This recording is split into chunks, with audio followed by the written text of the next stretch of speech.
नमस्कार.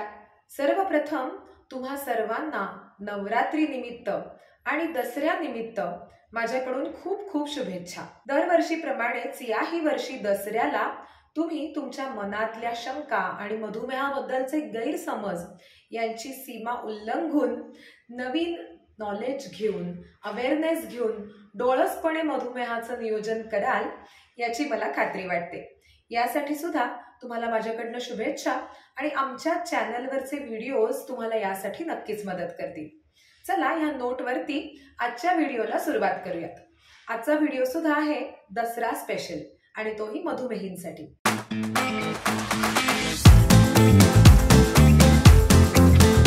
नमस्कार, मी डॉक्टर तेजस. जस्ट फॉर हार्टच्या यूट्यूब चॅनलवर तुमच्या सगळ्यांचं खूप खूप स्वागत. दसरा म्हटलं किंवा कुठलाही सण म्हटला की घरी गोडाधोडाचं होतच आणि घरात जर का मधुमेही असतील तर निश्चितच सगळ्यांच्याच मनात हा प्रश्न येतो की मग मधुमेहींसाठी काय वेगळं करायचं किंवा मग मधुमेहींनी हे गोड केलेलं घरी खायचं की नाही, कमी खायचं, आणि यावरनं अनेक मधुमेही नाराज सुद्धा होतात. पण असं करायची खरं तर गरज नाही. थोड्याफार बदलांनी आपण काही ठराविक गोड पदार्थ मधुमेहींसाठी सुद्धा बनवू शकतो. आणि मधुमेहींना काय गोड पदार्थ चालतात किंवा कुठले त्यांच्यासाठी बनवता येतील याबद्दल माझा एक सविस्तर व्हिडिओ आमच्या चॅनलवरती आहे, तो तुम्ही जरूर जाऊन पहा. पण आजच्या व्हिडिओमध्ये मी मधुमेहींसाठी दसरा स्पेशल एक गोड पदार्थाची रेसिपी आणि त्याच्यामध्ये कसे व्हेरिएशन्स करता येतील, कसे त्याच्यामध्ये वेगवेगळे प्रकार करता येतील याबद्दल माहिती सांगणार आहे. दसऱ्याला बऱ्याच घरांमध्ये श्रीखंड केलं जातं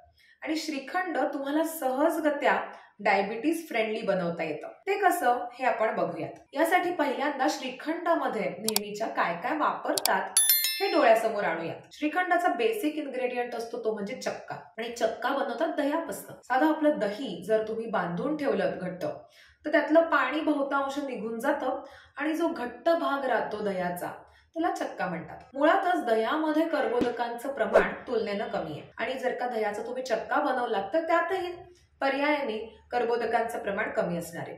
साधारण तुम्ही 2 वाट्या दही बांधून ठेवलं घट्ट तर त्याचा 1 वाटी किंवा पाऊण वाटी चक्का बनतो आणि याच्यामध्ये साधारणतः 12 ते 15 ग्रॅम कर्बोदक असतात. त्यामुळे 1 वाटी जर तुम्हाला श्रीखंड खायचं असेल यापासून बनवलेलं तर तुमच्या पोटामध्ये साधारण एक मॅक्झिमम 15 ग्रॅम कर्बोदक जातील, कारण आपण ह्या चक्क्यामध्ये इतर फारशी कोणती कर्बोदक ऍड करणार नाही आहोत. नेहमीच्या चक्क्यामध्ये आपण जेव्हा साखर घालतो आणि त्याला चांगलं फेटतो तेव्हा त्याचं श्रीखंड बनतं.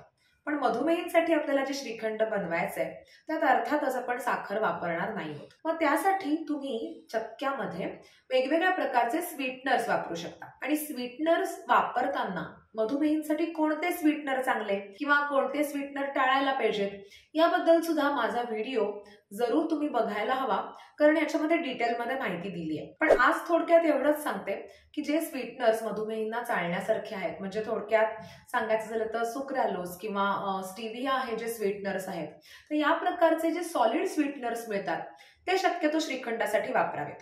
कारण की तुम्ही जर का लिक्विड ड्रॉप्स वापरलेत तर थोडासा चक्का पातळ होऊन श्रीखंडाची कन्सिस्टन्सी चांगली राहत नाही. सॉलिड स्वीटनर्स म्हणजे गोळ्या असतील स्वीटनरच्या तर त्या तुम्ही बारीक त्याची पूड करून वापरू शकता श्रीखंडासाठी, किंवा मग पावडर सुद्धा स्वीटनरची रेडीमेड मिळते बाजारामध्ये, ती योग्य प्रकारची तुम्ही विकत आणून ती सुद्धा वापरू शकता. स्वीटनर वापरताना एक गोष्ट लक्षात नेहमी ठेवायची आहे, ती म्हणजे स्वीटनरचा वापर हा ऑकेजनली करणं नेहमी चांगलं. आणि गोड पदार्थ जे आपल्या घरी बनणार आहेत ते पण ऑकेजनलीच बनणार आहेत. दसरा कुठे नेहमी नेहमी येतो किंवा सण सुद्धा आपले ठराविक काळानंतर येतात. तर अशा वेळेला मधुमेहींना नक्की हे स्वीटनर्स वापरून त्यांच्या आवडीचे गोड पदार्थ करता येतील. तर मधुमेहींसाठी श्रीखंड करताना तुम्हाला असं करायचंय की चक्का बनवायचा आहे घरी दह्याचा, आणि जर का विकत जरी आणला चक्का तरी हरकत नाही, घरी बनवणं शक्य नसेल तर या चक्क्यामध्ये तुम्हाला स्वीटनर घालायचंय आणि चवीप्रमाणे त्याची तुम्ही क्वांटिटी कमी जास्ती करू शकता.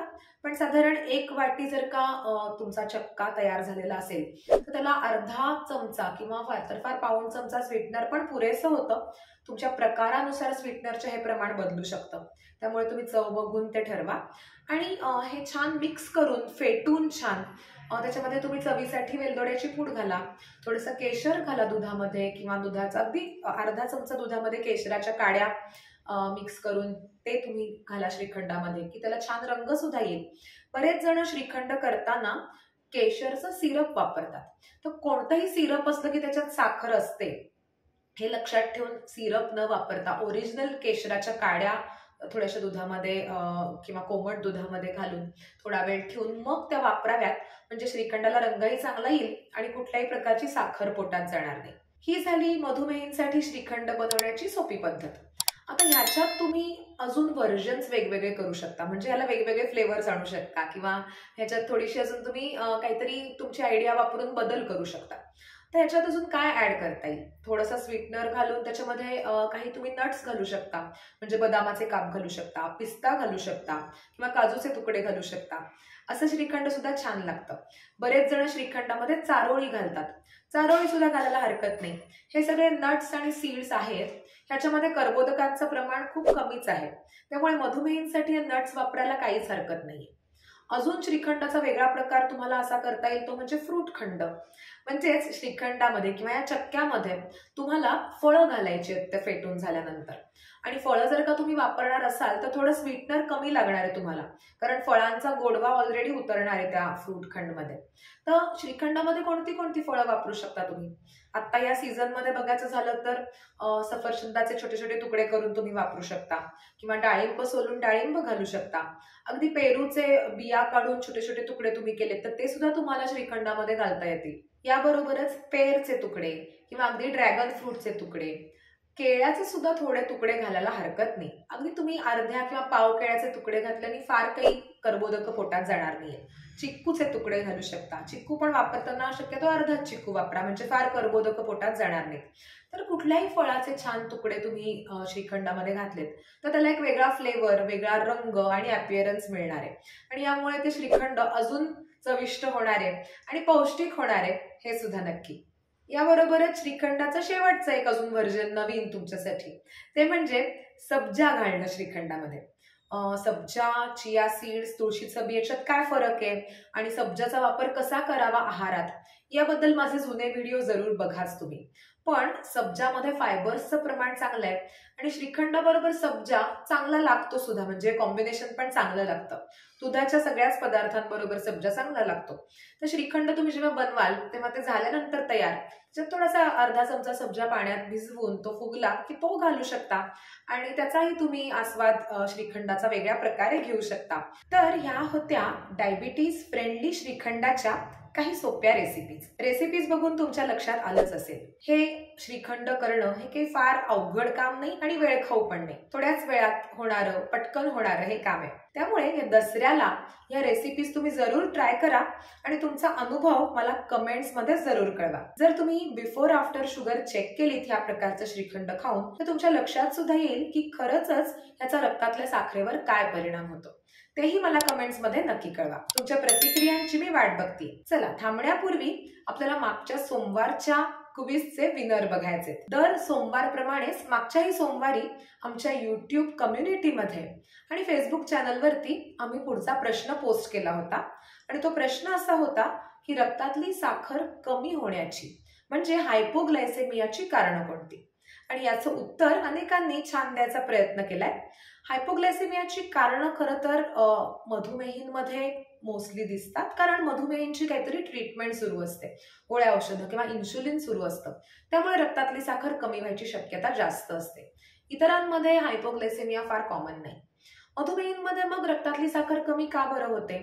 कारण गोळ्या औषधं सुरू आहेत आणि त्या प्रमाणात जर तुम्ही योग्य प्रमाणात किंवा योग्य प्रकारचं खाल्लं नाहीत किंवा एखाद्या वेळेला तुम्ही जास्ती व्यायाम केलात, जास्ती तुमची दमणूक झाली किंवा काही कारणाने तुम्ही खाल्लेलं तुम्हाला पचलं नाही, म्हणजे लूज मोशन्स होत आहेत किंवा उलट्या होत आहेत, तर या सगळ्या कारणांमुळे रक्तातली साखर कमी होऊ शकते. याबरोबरच जर गोळ्या किंवा इन्शुलिनचा काही कारणाने डोस चुकीचा घेतला गेला, म्हणजे जास्त घेतला गेला, तरी सुद्धा रक्तातली साखर कमी होते. तर ही कारणं ज्यांनी छान समर्पकपणे सांगितली अशा आपल्या दर्शकांचं नाव आहे ज्योती लाड आणि त्यांना आपण या क्विजचं विनर म्हणून घोषित करतो.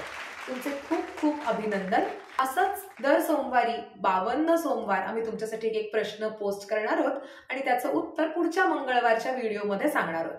तर या आठवड्यातला प्रश्न आम्ही ऑलरेडी पोस्ट केलाय, तो जाऊन तुम्ही जरूर बघा आणि त्याचं उत्तर देण्याचा प्रयत्न करा. मी ते सगळी तुमची उत्तरं वाचणार आहे आणि पुढच्या व्हिडिओमध्ये समजावून सांगणार आहे त्याचं नक्की उत्तर काय आहे. चला आज इकडे थांबूयात. पुन्हा असंच भेटूयात पुढच्या मंगळवारी संध्याकाळी 7 वाजता जस्ट फॉर हार्टच्या युट्यूब चॅनलवर. पुन्हा एकदा तुम्हा सर्वांना दसऱ्याच्या खूप खूप शुभेच्छा. धन्यवाद.